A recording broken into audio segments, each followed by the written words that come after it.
Have you heard the news? It's getting lots of rave reviews. A good time is waiting just for you at Sister Spokesman. Girl, won't you send the facts? Drop on by, grab a drink and relax. Bring your business cards and we'll chat at Sister Spokesman. Something that you're not going to lead with. You're not going to walk up to a vendor and say, I'm a woman-owned small business, give me a contract, and they're going to say, well, get in line, basically. So you really need to network with the people, showing up to events like this, events that the state puts on. Some of the trainings that are put out by NEON, by all the different groups, Women Ventures, are very important because you're not only meeting or learning something for yourself, but you're meeting other business owners, you're meeting potential partners, all kinds of people that can help you out in that world. On that note, there's one event, I don't know if I want to mention it just yet, but every year out at the Earl Brown Heritage Center, we do the SADBOC Government Procurement Fair. SADBOC it's the Small and Disadvantaged Business Opportunity Council. And this council is made up of all these certifying agencies, federal, state, local governments, the contracting offices, and then a lot of the resource providers and people that can offer assistance are part of this council. And the whole mission is to help promote the interest of small disadvantaged businesses. At that event, you typically get about 1,000 small businesses in attendance. You have 70 plus vendors, state offices, procuring agencies, federal agencies, the big prime contractors that are looking for subcontractors. And these are huge opportunities to meet the actual buyers and make an impression, let them know what you're capable of doing. So when they're thinking about something down the road that they got to buy, they might have something in mind that, oh, you know, I met this company that might be able to fill this role. I'm going to shoot an email out and let them know that this bidding opportunity is coming up, or whatever the case may be. So those events are crucial to your success. The question Tracey asked was for small businesses who are really interested in getting into business. There are stages of business or spectrum of business, that you can start with or you can stay with. They start from hobbies, those who just want to do it because they enjoy what they do, coming out here and mingling with people and stuff like that. Then there's the side hustle. Side hustle again can be a step, it can be an end in itself where you just do something on the side. You have a regular job or a regular engagement, but you do something on the side, again, out of your passion for whatever you're doing. And then, of course, there is the lifestyle, which is those who want to do it for a living. This is their lifestyle, this is how they make their living, this is how they, take care of their financial issues. Then we have a growth, those who want to go beyond the lifestyle and want to actually grow the business. Then, of course, we have the national and international brand. So these are spectrums that you can go through on your business. Now, there's nothing wrong with any stage if you want to stop at that stage. We have clients at NEON that are hobbies or side hustle. Most people start as a side hustle. Most of you that are here now probably starting as a side hustle, something you do, and then as you gain expertise in it, as you gain client following in it, you want to expand and want to take on it as a lifestyle. We help you in all of those stages. However, the needs, your needs are different depending on what stage you are in. For a side hustle, when you start that and you started buying, my spouse, for instance, sells items she's here, today, that is basically her role. That's where she wants to stay. It's her side hustle, where she said this, she meet with people and do all kinds of stuff. But when you have a position where you want to test your market out as a side hustle, you are holding on to your regular job, there's a point where you have attained a certain level of sales. And at that sales, okay, it's time to go full-blown. So to go full-time with it. We are also ready to do that. And there are many stages that you can go to, even from that, side hustle. To borrow a phrase from SBA, you say, think big, but start small. And we do that very well at NEON. So if you are looking for a storefront, we can help you prepare you for that. And the stages that you're going to do again, just like you're starting a business, what maximum sales can I get at it? You have to do a sales projection at least for the first 1 year, to ensure that there's enough revenue coming out of it to meet all your financial needs. So one of the things that we do, put together your household budget, everything, your rent, every food, even 401k. Put that together as part of your budget, household budget. So when you are ready to go full-time on your business, look at the business if it's able to generate at least enough to cover your household budget. So that you don't have to work in it, you can devote your full time to it. And that will be the starting stage. And that may not necessarily mean that you are going to pay yourself that because you are going to reinvest, but that should be your starting stage. That should be one thing that you mind that, okay, if I can generate this much a month, I'm able to go full time at this. So we help you prepare that. And it's important to do that and do a cash flow projections. Cash flow projection just simply means that what is it going to take for me to start this? What are the costs associated with this? How am I going to get that cost? And if I don't have it, what are the sources available that we can get it in? So we can help you walk through that whole process. And we might say, okay, maybe you need to stay a little longer at the side hustle just to get yourself ready for the next move. But you start devoting more time to it. You may have been doing it, twice a week.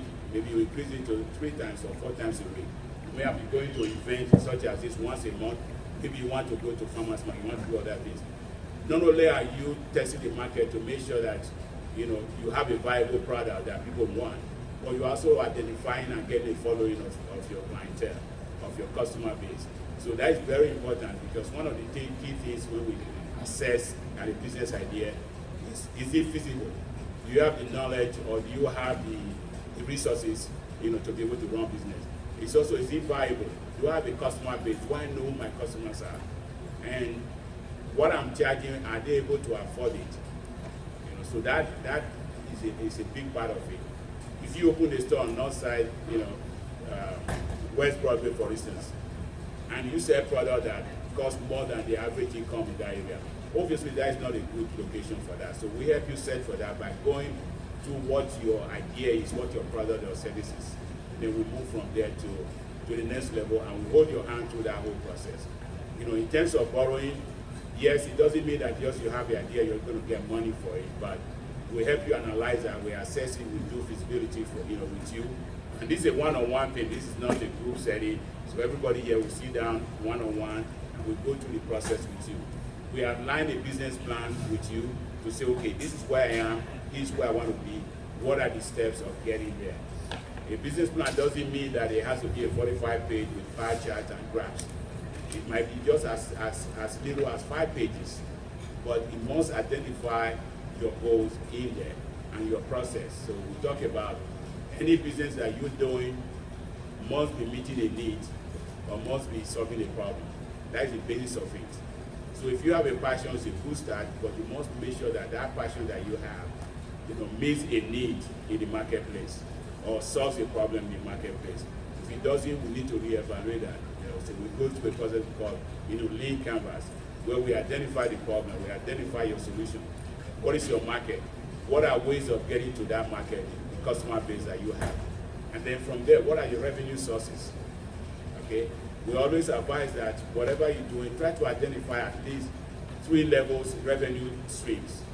It doesn't mean that 3 different businesses, but within that one business, what are the revenue streams? If you are in a full business, you have a restaurant. Maybe you should add catering to it because you already have all the resources that you need to do that. Maybe you have food truck to it.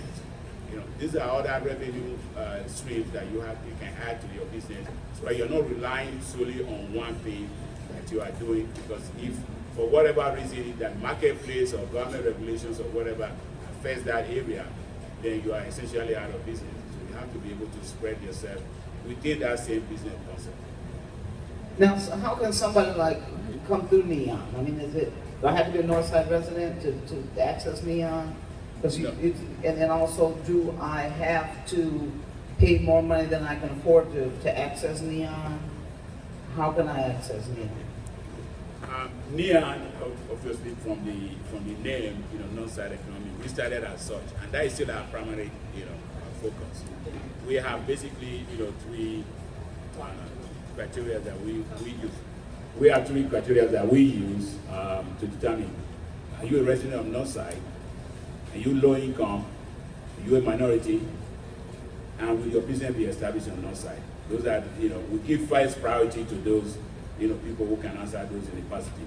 But that doesn't mean that that is where we, where it ends. Anybody can come to New York. We have clients, as we have as Woodbury, Chaska. So they come, they hear about New York, they come to provide a service equally on equal level. Now there are certain states or certain cities that have programs that are separate, that are directed to those who reside not only in Minneapolis, north side, but also in Minneapolis. Minneapolis has a BTAC program where they actually subsidize the consulting that we provide for those who, if you are starting a business, if you live in Minneapolis, they will provide that service to you, to us, we have contract with them. Or if you are starting a business and your business is located in Minneapolis, we have that program.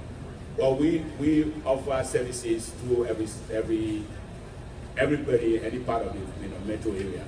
I will leave it that, but anybody come from the loop will probably service them, but most of the time they come from the neighboring states, neighboring cities such as Brooklyn Park, Brooklyn Center, Bristol, and New Hope. Now, one of the things, when I say that there are certain segments of, or certain capital that are designated for North Minneapolis, there is approximately 300,000 loan fund. We don't control it. We hope that eventually we'll be able to work with Black Chamber of Commerce. They have access to that money right now, but they don't do direct lending, so we are going to be working with them to lend that.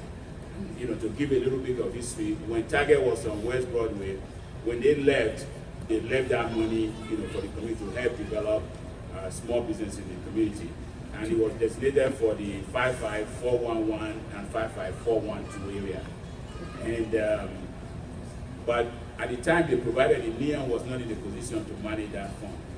So for some reason he ended up with NDC in terms of underwriting, which but under Black Chamber of Commerce, they don't have the resources to be able to underwrite it, so they have NDC do the underwriting for them. So we're in the process now of working with them to have us do it, because all the access to that fund have actually come from North Minneapolis and come from NIA. So we do the loans, or we take the application, process it, and send it to NDC, because we don't have direct access to the fund. So those are some of the things. But to answer your question in general, anybody that feels into that low income minority is welcome to NIA. Just wanted to speak as an actual entrepreneur who run two businesses. Is that the first thing it has to start with is a vision. If you don't know where you want to go, then I don't know how you can figure out how to get there. So you have to have a vision, and then you have to be driven. Entrepreneurship requires some energy and drive, and sometimes you don't have hours that you don't get off. You just got to work and grind. And so, but you definitely have to have a vision, and you have to build your infrastructure. So how you move from just the booth to maybe your vision is to have a department store or boutique or an actual bricks and mortar. Well, you have to have that vision first, but then you have to figure out what does it take to get there. Who do you need to know? What do you need to know? And be willing to learn and grind. But I say this one thing is that you have to always start with your bottom line. Your bottom line, how much money do you need to make every month to pay your bills at home, but also to reinvest back into your business? And then at some point you plan to have somebody at the table taking care of the booth stuff for you. Because as an entrepreneur, we've got to move from a place of you being the direct person, right?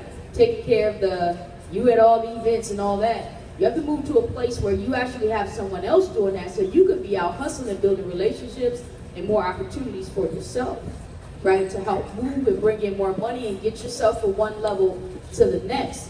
But again, it starts with that vision. And the infrastructure is simple, and I'll just summarize like this. You do have to have an email address that isn't your middle name and 10 other characters. Something very simple, that's readable. When I worked for Neon, we always had folks who would have, sexy 26-9. And it's like, well, how does that come off to a business? Somebody who's trying to do, it kind of doesn't unless you're selling sex products, right? And so we want to make sure that I mean, pardon me, but I'm just saying that this is the kind of, this is how we do. And then when folks call you, they don't need to have 5 songs on your voice. I mean, just no songs on your voicemail, unless you're advertising music, understand? So it is really these simple things that do matter. Our communication, technology, and administrative skills do matter. You know, do you have a Facebook page or some kind of social internet presence for your business that clearly just explains what you're doing? How do people get in contact with you, right? Things like that. This infrastructure really does matter. I mean, and it's really that basic, you know? Once you get that stuff in place, you make it easier for folks to have a way to contact you when you ain't gotta always be answering your phone, right? If you know your business, maybe your operations is $500 a month, okay? You can hire somebody to work 15 hours a week or 10 hours a week at $15, and that means you just might gotta hustle for $700 extra a month to have an employee, or even $500. You can work out deals with people, right, to help start building your capacity so you can grow. You can be in more than one place at one time, making more money. So it's those kind of things that are important in the growth and development stages as a small business, moving from one place to the next. But it starts with that big vision, and you've got to be more vested in your idea than anybody else. You got to be willing to take 99 no's for one yes, and hustle and grind. That's how you move from the table to the bricks and mortar. That's how you do it. And for sure,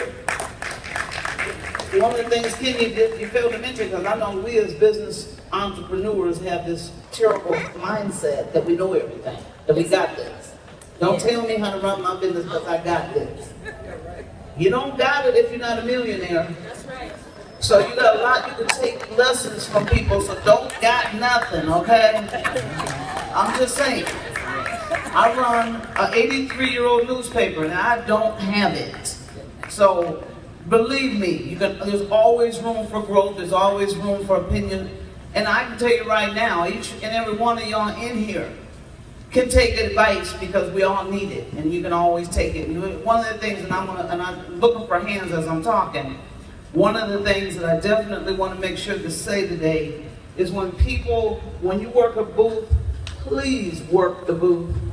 Please talk to people when they walk up. Don't wait for them to talk to you. Don't wait for them to ask you what you got at your booth. Show them. Hi, my name is Linda. Thank you so much, because Kenya, you were starting to get to the point that I was itching about. I wanted to know more about branding, and you started to hit on some of those points. But I do have a couple questions about how do you get on the list to be a vendor at the annual government fair that you were talking about? And then the other question, you might not be able to answer this for me, but what are some of the financial standards to become certified? So I'll talk about the Sadbach Fair that I mentioned first. And the nice thing about the Sadbach Fair is it's kind of a reverse trade show. So you don't actually have to set up a table. You're not going to put out your what you're selling. You don't have to go through that, because who's there, who's exhibiting at the tables are the buyers. So you're going to have the state of Minnesota, different federal agencies, whoever, and they're all trapped at tables, and they have to listen to what you tell them. So it's kind of a nice deal on that front. It's free for small businesses to attend. And to find out about these things, I would recommend getting on a couple of email lists or newsletter lists. Our SBA office does a newsletter. OEP over at the state of Minnesota, they do one. A lot of us are networking together, so we're sharing our information. Women Venture shares information. When you start hearing about these events, then you can throw them on your calendar. You can figure out if it's worthwhile to go. Figure out if they're going to have people there that are your potential market. And as Kenny was saying, figuring out who your customers are is going to be a really big part of this process. And you're getting really good advice from Stephen and Kenya on this front. All those nuts and bolts of putting your business together, they're critical. So use the resource partners that are out there. What was the second part of your question? I'm sorry. Okay, so for most of them, you have to be a small business. And for the federal agencies, this is a really simple standard to meet. The Small Business Administration publishes those size standards, and they tend to be a little bit larger than you think. For example, a construction firm, a general contractor, your 3-year average revenues should be less than $36.5 million. So it's up there. You know, we know that we're small until we start to wonder, oh, maybe I am getting a little bit big and I need to look at these numbers. So that's a big factor. The other part of certification that's really important is ownership and control. And the standard is typically 51% or more ownership and control of your business for the disadvantaged individual that's the owner. And that's really important to show. There are some other standards for like the economically disadvantaged programs. One of my programs is the 8A Business Development Program. And that's a primarily minority-owned business development program. It's a 9-year program in federal contracting. And there are economic standards that you have to meet too. Your incomes have to be below a certain threshold. For entrance, it's $250,000 a year for a 3-year average. So again, these are pretty high, but it keeps people in that small business category until they're able to grow out of it. Assets under $4 million and net worth under $350,000, which, you know, these can seem really high when you're starting off in a small business. But that program in particular is kind of geared towards somebody that's been operating for a while and they're growing and they're really looking to step into that federal contracting arena. For the Women-Owned Small Business Federal Contracting Program, there's a second part of that for economically disadvantaged, and that's the similar financial figures that I mentioned for the 8A program. The state has some different figures, and I'm not terribly familiar with them, but Sheila is over here, and also, you know, get to know these events like SADBOC, the Small and Disadvantaged Business Opportunity Council. If you Google that, you'll come up with a website. We're hosted by the Federal Executive Board, and we have links and information about all the different certifications, who does it, who the points of contact are, what the eligibility requirements. It's a very useful thing. There's also, I have to plug an event here too. On Wednesday, November 15th, we have one of our Intro to Government Contracting classes coming up. And we do this every other month. It's SBA and PTAC that work together on this, and it's a really good foundation for getting to know what this whole government procurement world is about. If you want that information, you can grab one of my cards, or I'll jot it down and I'll email it. I don't have any flyers for some odd reason. So hopefully that's helpful for you. Of equity and procurement, that would be Sheila Scott behind you at the Minnesota Department of Admin. And I will mention one other SBA class that we do for anybody that's still looking at starting their business. One of the ladies in our office does the Steps for Starting a Business class, and she does it every other week. It's called Steps for Starting a Business. There's information on it about it on the SBA webpage.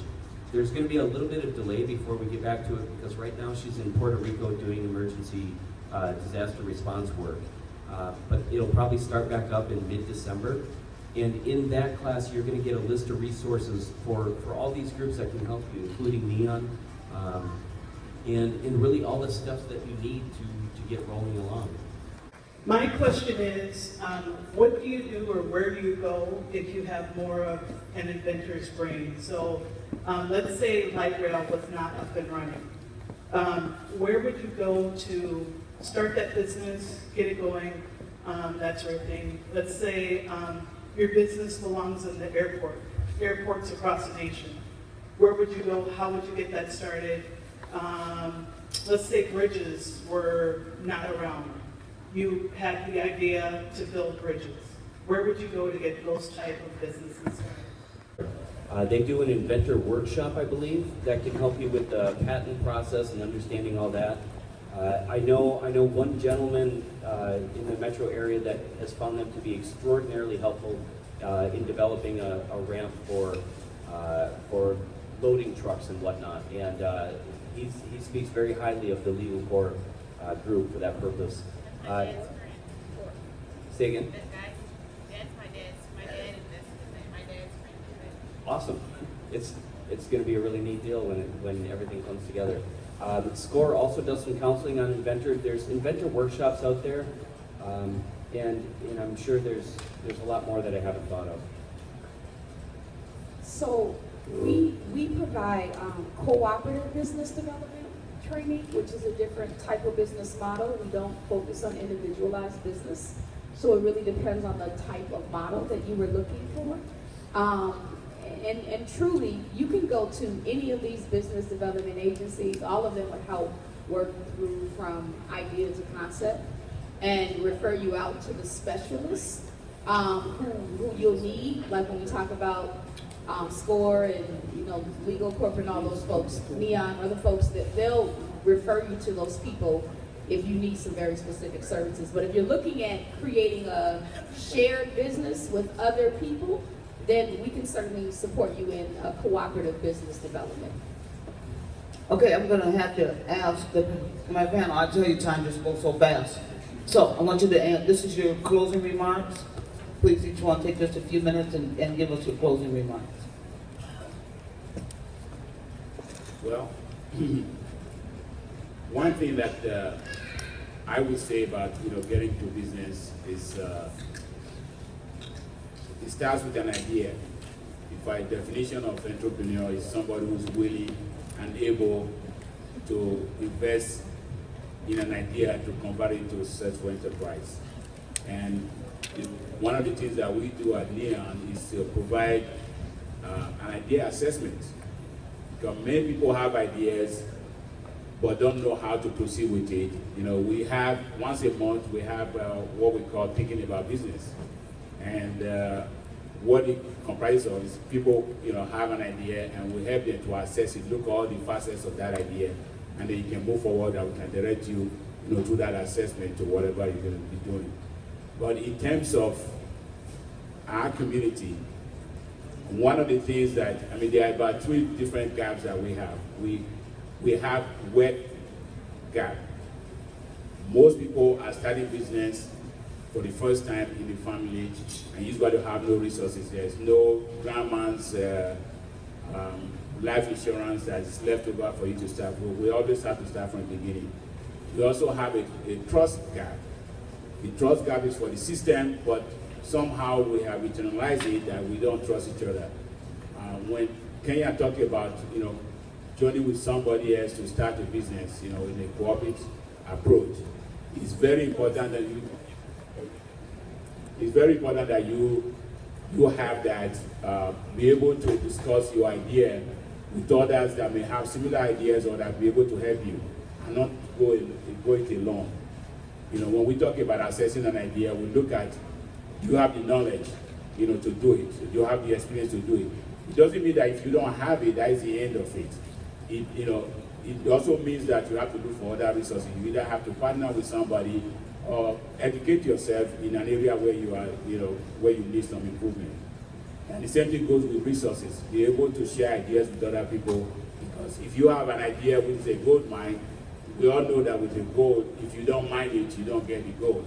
So if you don't share with people, if you don't discuss with big places like Neon and share your ideas and help you, and let us help you to reformulate it, to redirect you, not necessarily to talk you out of it, but to redirect you to where it becomes, a profitable idea. So I encourage all of you to attend, the Thinking About Business at Neon. It's the 3rd Saturday of every month, and it's very, very informative. We also use it as a way of networking. We also use it as a way of testing the market for those who have products.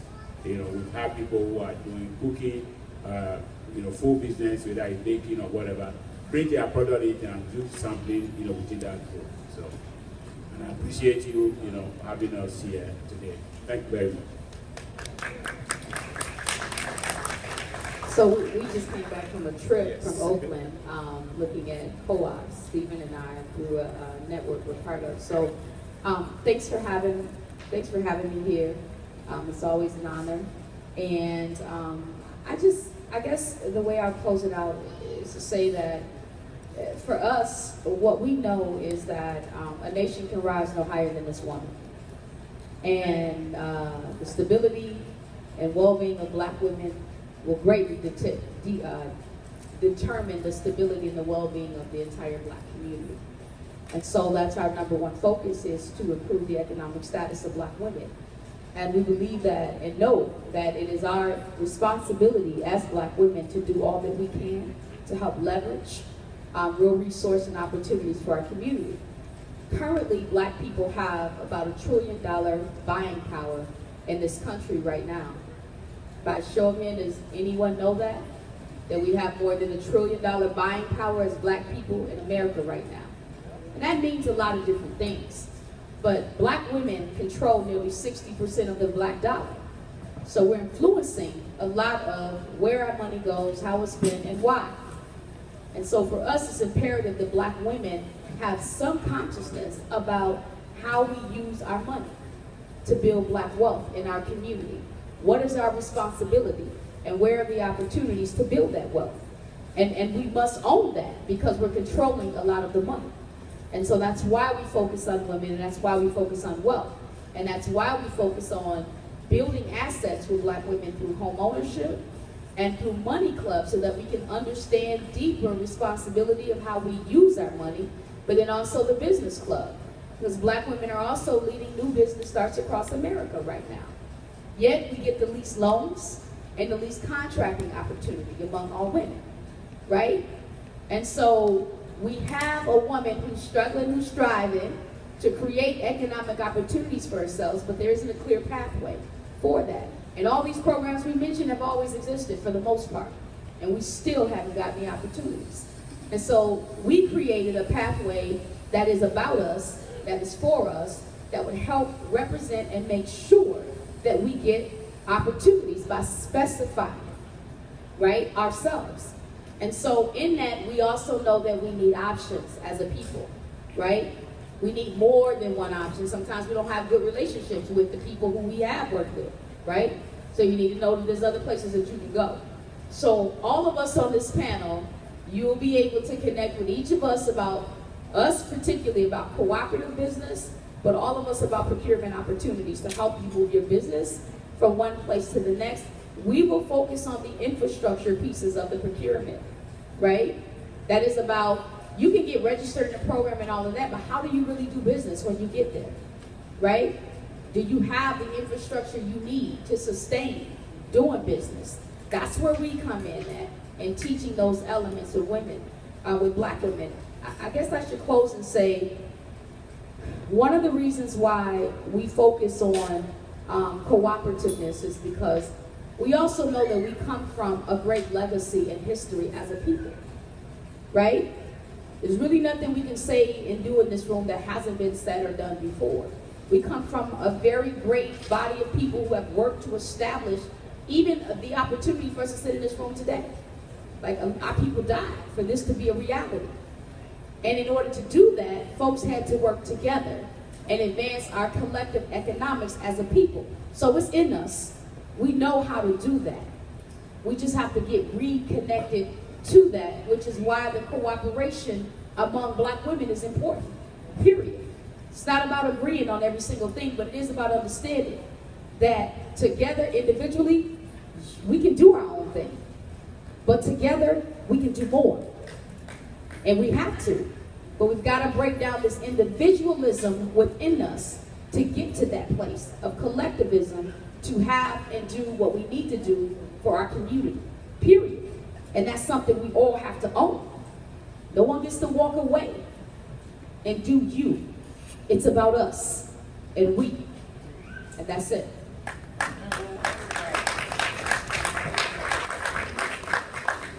Well, I can't believe I have to follow Stephen, can you? You know, the big thing here that we keep hearing over and over again is talking to each other.